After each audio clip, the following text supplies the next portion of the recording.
The senator from West Virginia is absolutely correct.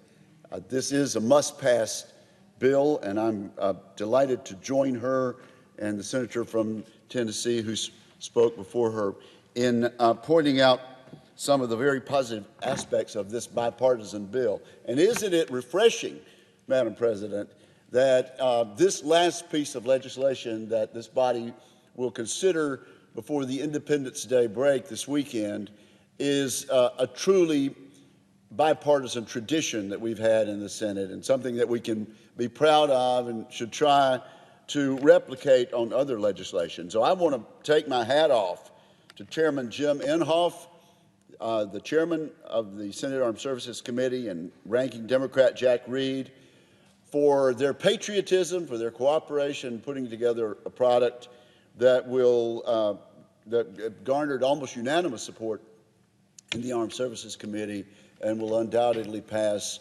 overwhelmingly, I would say, with 90-plus votes here on the floor of the United States Senate. The NDAA is a critical part of keeping this nation safe. It's a critical part of giving our servicemen and women the training, the equipment, and the resources that they need, and it's a critical part of building on what has become a 3-year process of restoring some of the confidence and restoring the building from some of the cuts that we have had over time in our military spending. We need to continue expanding our military and making sure that we can meet the threats. And particularly as a former chairman of the Sea Power Subcommittee, we need to keep expanding and building on the progress we've made in our Navy to meet the threat from China, to meet the threat from other adversaries that we've had. And also I would point out that the NDAA, which is before us for a vote and which we'll undoubtedly pass before July 4th, will go a long way to steadying the funding that we need to respond to the COVID-19 virus. It has affected our economy, but it's also affected our ability to maintain our supply chain and to defend the nation. I want to thank the senator from Tennessee for pointing out the plus-ups that we've been able to do in this year's bill and previous bills for junior ROTC. Junior ROTC is a fantastic way to build character and build ability and education in our high school students. If you take a school that is fortunate enough to have one of these programs, the statistics are absolutely astounding. Students in a school that participate in junior ROTC consistently, statistically, have better grades, they have fewer dropouts, there's a better graduation rate, and there's higher post-secondary participation among the small set of people within a school who participate in junior ROTC. And so I want to thank the bipartisan leadership of our committee in continuing to build and expand this program. And I would echo what the senator from Tennessee said about high schools within her state that have the junior ROTC program. I've visited these programs in the state of Mississippi. They work, and they're good. They're not only good for national defense, they're just good for America and for citizenship. I want to particularly mention what this bill before us does with regard to shipbuilding and military aircraft manufacturing and why that is so important. This year's NDAA would restore funding for American ships after a dip that we've had to experience because of budget constraints. And I would point out, Madam President, that this bill authorizes the money. This bill does not appropriate a single penny. That will be left up to us to take the product from the Appropriations Committee.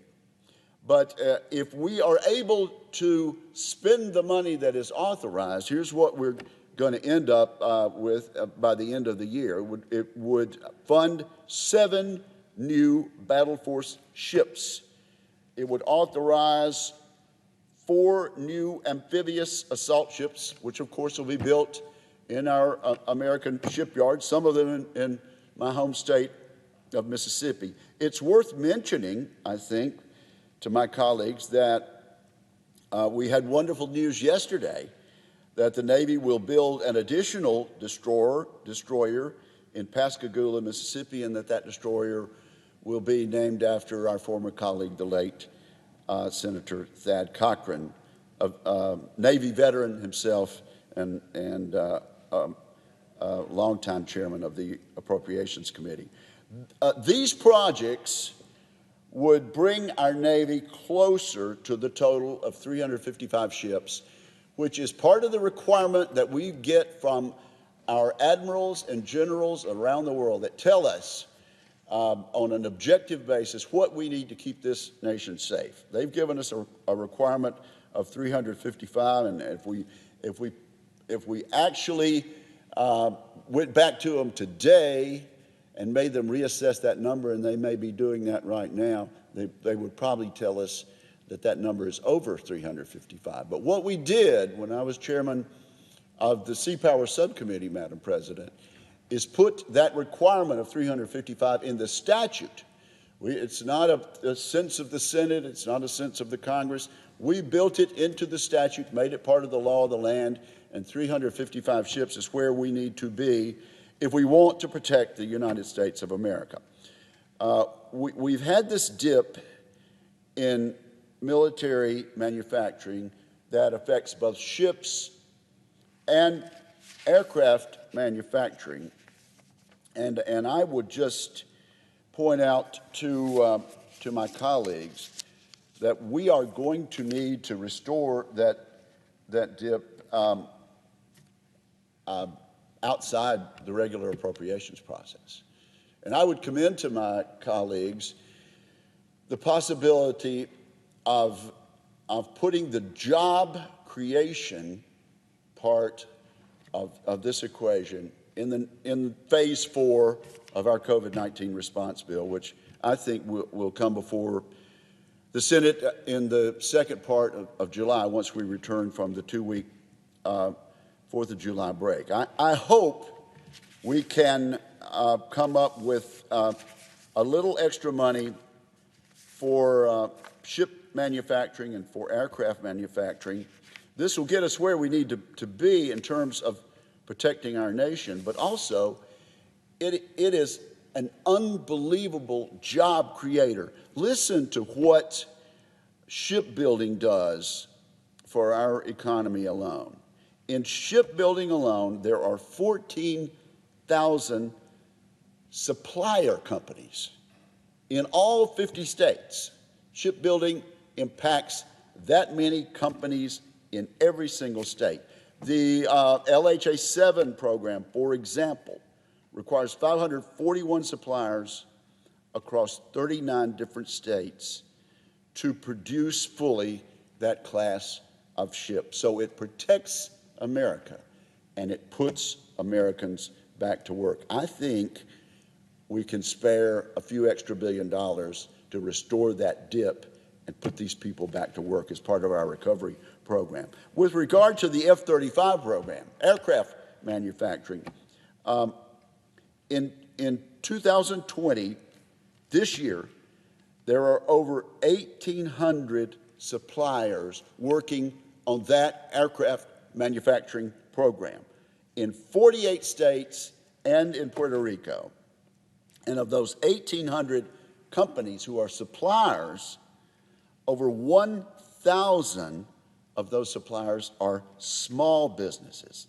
The small businesses alone, Madam President, contribute over 40,000 direct and indirect jobs in the United States of America. And overall, the program itself in all 50 states contributes $250 54,000 direct and indirect American jobs attributed to this program. And so I would commend this bill to our colleagues and ask for a yes vote, and we'll get a yes vote. But I would also ask us to bear in mind the fact that we're going to have to figure out a way to pay for this. And I think that's going to require a little innovation and a little addition in Phase 4 of the COVID response bill. I'm happy to say that this additional job creation and manufacturing is supported by the leadership up to the top level in the Pentagon, up to and including the Secretary of Defense. It's supported by the National Security Advisor and by the entire team around the President. So I think we'll be able to have bipartisan support for this. Good work on behalf of the committee in authorizing these programs, additional work that needs to be done by us and our friends on the Appropriation Committee in actually getting the money there to restore the dip.